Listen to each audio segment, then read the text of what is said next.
just not ready. Not there yet. Will it be in the future? I'm sure it will.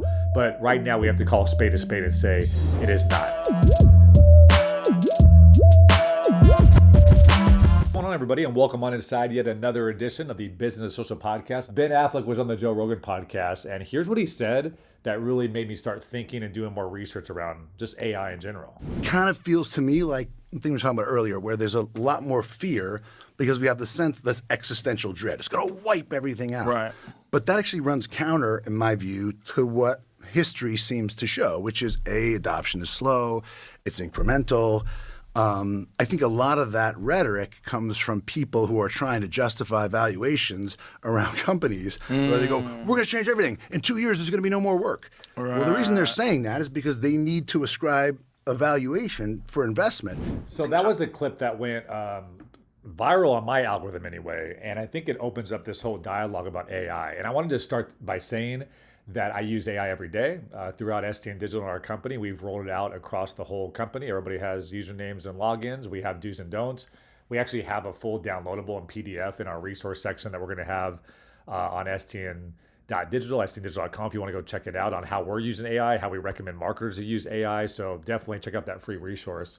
So I get all of that context because I do think AI is the most significant invention since the internet, of course, and you can make an argument since electricity. So I want to just put that as a layer to this before I get into some of the stuff that's not being talked about. And what I love what Ben Affleck said there, which I just find it funny that Ben Affleck is saying the most astute thing about AI right now in 2026, but you got to give credit where credit's due. So what's not being talked about enough is a whole different conversation about, is AI currently overrated? And here's what I want to unpack for you and just kind of give you some of the stats and some of the pros and cons of AI, because the biggest thing we have to do, we have to follow the money. And we understand that OpenAI is valued at $850 million at this point, I believe. They're trying to raise $100 million. That's just one of the AI companies. Excuse me, let me back up because it's not that at all. They're valued at $850 billion. They're trying to raise $100 billion. Sorry, I usually don't use $850 billion, $100 billion in my normal speak, so I think it kind of shook me there for a second. But they're trying to raise $100 billion. That's just one of the AI companies. Then you look at what McKinsey came out with. They came out with a report, and they said over the next 5 years, there's going to have to be $7 trillion, these are big numbers, $7 trillion that are going to need to be spent to have these data centers keep up with AI and all the power and all the quantum chips and all the stuff that's involved with this. I always follow the money. And anytime there's a ton of money involved, not to say the word propaganda, but it's in the AI, the people that work in AI, it's in their best interest to talk about how revolutionary this is, how it's changing absolutely everything about life. You better get ready for universal basic income. You better get ready for your job to be impacted. We have to pause because, again, when you think about all the money that's on the line here, and AI will only survive in its current form if it gets a ton of investment, that this is what's kind of in the fancy investor decks right now, is these type of statements and these type of statistics. But I'll give you some more statistics. So one thing, we know that there's a lot of money involved, so therefore there's going to be a lot of PR. There's going to be a lot of people out there in the world talking about how there's FOMO and you better get on it now or you're going to be left behind. Here's some stats to also follow the money. Let's look at the stock market in 2025. It was all of us that have 401ks and invest in the S&P 500. It was in all of our best interests to kind of, turn a side eye to any cons about AI, because NVIDIA alone, the S&P was up 17.9% in 2025. NVIDIA alone accounted for roughly 15 percentage points of that return. So without the AI hype in general, we knew that the stock market in general, there was a handful of companies that had AI tools that carried the stock market in 2025. Without that, the stock market would have tanked. It would have had like a 2.4% return. That's not good. So there's a whole part of the stock market and a whole part of investment that doesn't want you really to talk about some of the cons, or is it overrated potentially.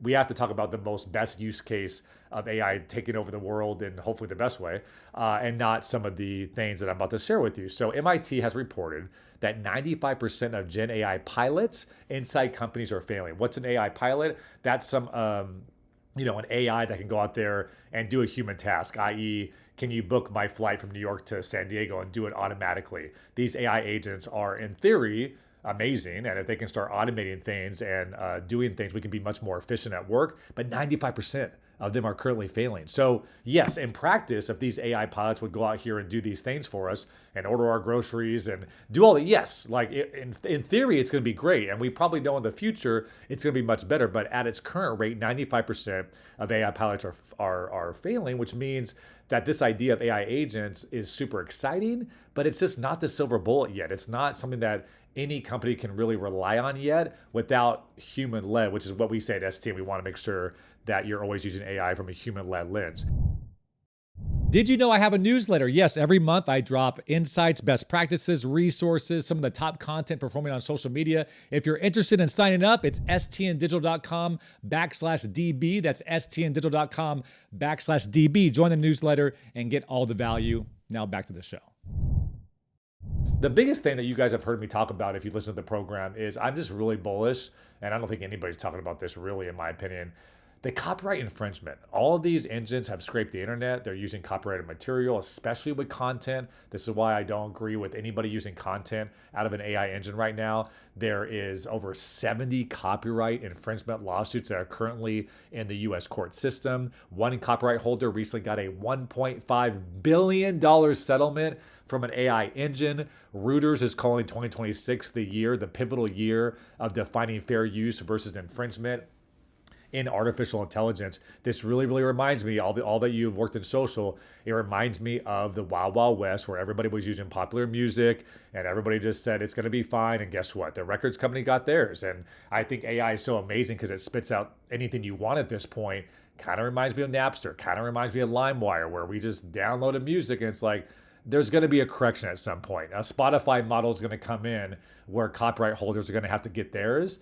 And the fact that AI and Sam Altman are just like, hey, we got to beat this race with China, so we're just going to scrape everything and hope for the best. Well, already there's these huge billion-dollar settlements that's going to impact these AI engines as well for making those return for investors.